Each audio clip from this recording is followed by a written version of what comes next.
দর্শক ও শ্রোতা আপনাদের প্রীতি ও শুভেচ্ছা জানিয়ে শুরু করছি আমাদের নিয়মিত সংবাদভিত্তিক প্রতিবেদন। ইউনূস সরকার বিরোধী বিক্ষোভে উত্তাল ঢাকা। 25 পয়েন্টে মিছিল, 1.5 শতাধিক আটক, গ্রেপ্তারকৃতদের দায়িত্ব নিলেন শেখ হাসিনা। আজকের ব্রেকিং নিউজের শিরোনাম ছিল এই: বাংলাদেশের রাজধানী ঢাকায় মঙ্গলবার সকাল থেকে তীব্র উত্তেজনা। হটাও রাজাকার, বাঁচাও দেশ, 1, 2, 3, 4 রাজাকার তুই গদি ছাড়, এমন সব স্লোগানে উত্তাল হয় ঢাকার রাজপথ। 25টি গুরুত্বপূর্ণ পয়েন্টে একযোগে শুরু হয় আওয়ামী লীগ ও তার বিভিন্ন অঙ্গ সংগঠনের সরকার বিরোধী বিক্ষোভ মিছিল। দ্রব্যমূল্যের ঊর্ধ্বগতি, ইউনূসের পদত্যাগ, তত্ত্বাবধায়ক সরকারের দাবি এবং আটক নেতাকর্মী ও সাংবাদিকদের নিঃশর্ত মুক্তির দাবিতে স্লোগানে মুখরিত হয়ে ওঠে পুরো শহর। ঢাকার ফার্মগেট, পল্টন, মতিঝিল, মিরপুর থেকে পুরনো ঢাকা পর্যন্ত বিক্ষোভ ছড়িয়ে পড়ে শহরের প্রায় প্রতিটি প্রধান সড়কে।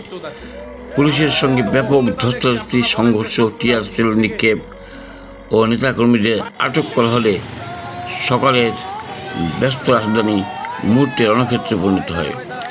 ঢাকা মহানগর পুলিশের তথ্য অনুযায়ী প্রায় 1.5 শতাধিক নেতাকর্মীকে আটক করা হয়েছে। তাদের বিরুদ্ধে নাশকতার চেষ্টা ও জনশৃঙ্খলা ভঙ্গের অভিযোগ আনা হয়েছে। বেশ কয়েকজনকে থানায় নিয়ে জিজ্ঞাসাবাদ চলছে। তবে দিনের সবচেয়ে আলোচিত ঘটনা, এক নজিরবিহীন সিদ্ধান্তে গ্রেপ্তারকৃত এই বিরোধী নেতাকর্মীদের দায়িত্ব নিজ হাতে নিলেন প্রধানমন্ত্রী শেখ হাসিনা। আওয়ামী লীগের নির্ভরযোগ্য সূত্রে এই তথ্য জানানো হয়।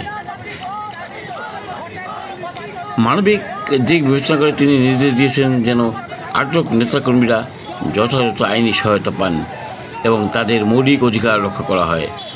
রাজনৈতিক মহলে শুরু হয়েছে তীব্র আলোচনার ঝড়।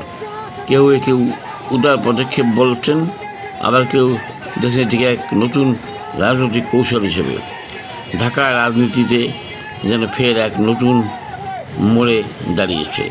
ঢাকা সহ সারা বাংলাদেশে আজকের যারা জয় বাংলা স্লোগান দিয়ে রাজপথ মুখরিত করেছেন, তাদের কাছে আমি চিরকৃতজ্ঞ জানিয়েছেন শেখ হাসিনা।